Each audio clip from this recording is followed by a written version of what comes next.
भाव प्रदोष व्रत कथा। इस कथा के पढ़ने व सुनने से भगवान शिव और हनुमान जी की मिलेगी कृपा। किसी भी माह की त्रयोदशी तिथि को प्रदोष तिथि का व्रत किया जाता है और प्रदोष तिथि भगवान शिव को समर्पित है। यह तिथि मंगलवार के पड़ने के वजह से इस प्रदोष व्रत को भव प्रदोष व्रत के नाम से जाना जाता है। धार्मिक मान्यता है कि भव प्रदोष व्रत में कथा सुनने व कहने वाले को मोक्ष की प्राप्ति होती है। हर माह के शुक्ल और कृष्ण पक्ष की त्रयोदशी तिथि को प्रदोष तिथि का व्रत किया जाता है। प्रदोष व्रत की तिथि जब मंगलवार को आती है तब उसे भौम प्रदोष व्रत के नाम से जाना जाता है। भौम प्रदोष व्रत में कथा सुनना व कहना बहुत पुण्यदायी माना जाता है और इस कथा से पूजा भी पूरी होती है। मान्यता है कि भौम प्रदोष व्रत की कथा सुनने व कहने से देवों के देव महादेव का आशीर्वाद प्राप्त होता है और आर्थिक परेशानियों से मुक्ति मिलती है। आइए जानते हैं भौम प्रदोष व्रत की कथा के बारे में। लेकिन उससे पहले आप लोग चाहते हैं कि भगवान विष्णु और माता लक्ष्मी का आशीर्वाद हमेशा आप लोगों पर बना रहे, तो हमारे वीडियो को लाइक करें और चैनल को सब्सक्राइब करें और कमेंट बॉक्स में राधे राधे जरूर लिखें। भव प्रदोष व्रत कथा। सूत जी बोले, अब मैं मंगल त्रयोदशी प्रदोष व्रत का विधि विधान कहता हूँ। मंगलवार का दिन व्याधियों का नाशक है। इस व्रत में एक समय व्रती को गेहूं और गुड़ का भोजन करना चाहिए। इस व्रत के करने से मनुष्य सभी पापों व रोगों से मुक्त हो जाता है। इसमें किसी प्रकार का संशय नहीं है। अब मैं आपको उस बुढ़िया की कथा सुनाता हूँ जिसने यह व्रत किया और मोक्ष को प्राप्त हुई। अत्यंत प्राचीन काल की घटना है। एक नगर में एक बुढ़िया रहती थी। उसका मंगलिया नाम का एक पुत्र था। वृद्धा को हनुमान जी पर बड़ी श्रद्धा थी। वह प्रत्येक मंगलवार को हनुमान जी का व्रत रखकर यथाविधि उनको भोग लगाती थी। इसके अलावा मंगलवार को एक ना तो घर लीपती थी और ना ही मिट्टी खोदती थी। इसी प्रकार व्रत रखते हुए जब उसे काफी दिन बीत गए तो हनुमान जी ने सोचा कि चलो आज इस वृद्धा की श्रद्धा की परीक्षा करें। वे साधु का वेश बनाकर उसके द्वार पर जा पहुंचे और पुकारा, है कोई हनुमान का भक्त जो हमारी इच्छा पूरी करे? वृद्धा ने यह पुकार सुनी तो बाहर आई और महाराज क्या आज्ञा है?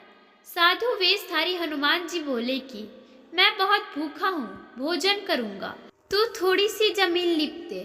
वृद्धा बड़ी दुविधा में पड़ गई।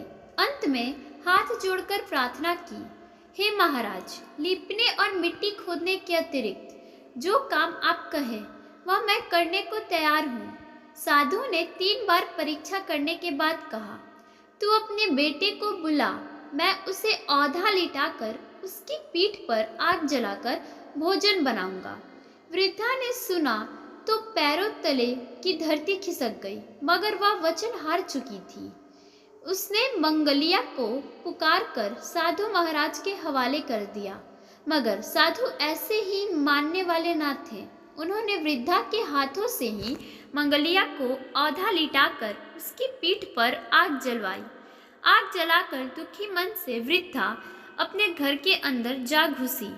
साधु जब भोजन को बनाकर कहा कि वह मंगलिया को पुकारे ताकि वह भी आकर भोग लगा ले, आंखों में आंसू भरकर कहने लगी कि अब उसका नाम लेकर मेरे हृदय को और ना दुखाओ। लेकिन साधु महाराज ना माने। वृद्धा को भोजन के लिए मंगलिया को पुकारना पड़ा। पुकारने की देर थी कि मंगलिया बाहर से हंसता हुआ घर में दौड़ा आया। मंगलिया को जीता जागता देखकर वृद्धा को सुखद आश्चर्य हुआ। वह साधु महाराज के चरणों में गिर पड़ी। साधु महाराज ने उसे अपने असली रूप में दर्शन दिए। हनुमान जी को अपने आंगन में देखकर वृद्धा को लगा कि जीवन सफल हो गया। प्रदोष व्रत कथा 2। स्कंद पुराण में वर्णित एक कथा के अनुसार एक नगर में एक गरीब ब्राह्मणी रहती थी। उसके पति का स्वर्गवास हो गया था। उसका अब कोई सहारा नहीं था, इसलिए सुबह होते ही वह अपने पुत्र के साथ भीख मांगने निकल पड़ती थी। भिक्षाटन से ही वह अपने पुत्र का पेट पालती थी। एक दिन ब्राह्मणी भिक्षाटन से घर लौट रही थी तो उसे एक लड़का घायल अवस्था में कराहता हुआ मिला। ब्राह्मणी दयावश उसे अपने घर ले आई। वह लड़का विदर्भ का राजकुमार था। शत्रु सैनिकों ने उसके राज्य पर आक्रमण कर उसके पिता को बंदी बना लिया था और उसका राज्य हड़प लिया था। इसलिए राजकुमार इधर उधर भटक रहा था। राजकुमार ब्राह्मण पुत्र के साथ ब्राह्मणी के घर रहने लगा। एक बार गरीब ब्राह्मणी दोनों पुत्रों के साथ ऋषि सांडिल्य के आश्रम में गई। वहां उसने प्रदोष व्रत की विधि और कथा सुनी और घर आकर उसने व्रत रखना आरंभ कर दिया। एक दिन की बात है कि दोनों बालक वन में घूम रहे थे। पुजारी का बेटा घर लौट आया, लेकिन राजा का बेटा वन में असुमति नामक गंधर्व कन्या से मिला। वह उस पर मोहित हो गई और उसके साथ समय गुजारने लगी। एक दिन अंशुमति अपने माता पिता को राजकुमार से मिलाने लाई। उन्हें भी राजकुमार पसंद आ गया।